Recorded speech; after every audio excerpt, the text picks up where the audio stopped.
Du reste, les notions sociales d'Albertine étaient d'une sottise extrême. Elle croyait les Simonais avec deux N inférieurs non seulement aux Simonais avec un seul N, mais à toutes les autres personnes possibles. Que quelqu'un ait le même nom que vous, sans être de votre famille, est une grande raison de le dédaigner. Certes, il y a des exceptions. Il peut arriver que deux Simonais, présentés l'un à l'autre dans une de ces réunions où l'on éprouve le besoin de parler de n'importe quoi et où l'on se sent d'ailleurs plein de dispositions optimistes, par exemple dans le cortège d'un enterrement qui se rend au cimetière, voyant qu'ils s'appellent d'eux-mêmes, cherchent avec une bienveillance réciproque, et sans résultat, s'ils n'ont aucun lien de parenté. Mais ce n'est qu'une exception. Beaucoup d'hommes sont peu honorables, mais nous l'ignorons ou nous n'en avons cure.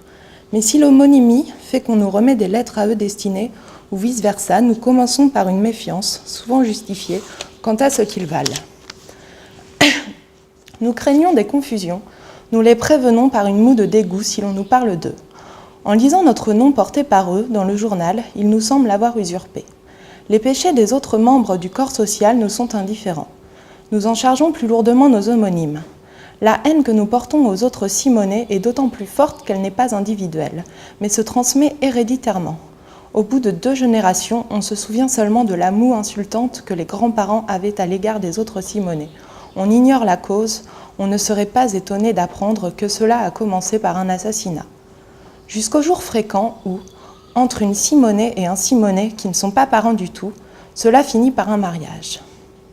Non seulement Albertine me parla de Robert Forestier et de Suzanne Delage, mais spontanément par un devoir de confidence que le rapprochement des corps crée, au début du moins, durant une première phase et avant qu'il ait engendré une duplicité spéciale et le secret envers le même être, Albertine me raconta sur sa famille et un oncle d'André une histoire dont elle avait, à Balbec, refusé de me dire un seul mot, mais elle ne pensait pas qu'elle dût paraître encore avoir des secrets à mon égard.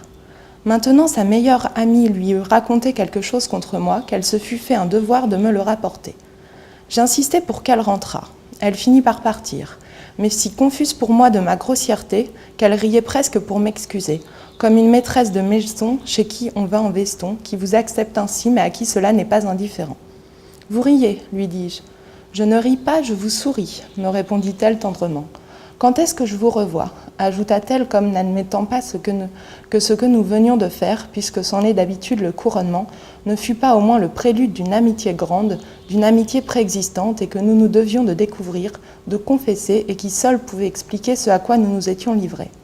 « Puisque vous m'y autorisez, quand je pourrai, je vous ferai chercher. » Je n'osais lui dire que je voulais tout subordonner à la possibilité de voir Madame de Stermaria. « Hélas, ce sera à l'improviste, je ne sais jamais d'avance, lui dis-je. Serait-ce possible que je vous fisse chercher le soir, quand je serai libre ? Ce sera très bientôt, possible, car j'aurai une entrée indépendante de celle de ma tante. Mais en ce moment, c'est impraticable.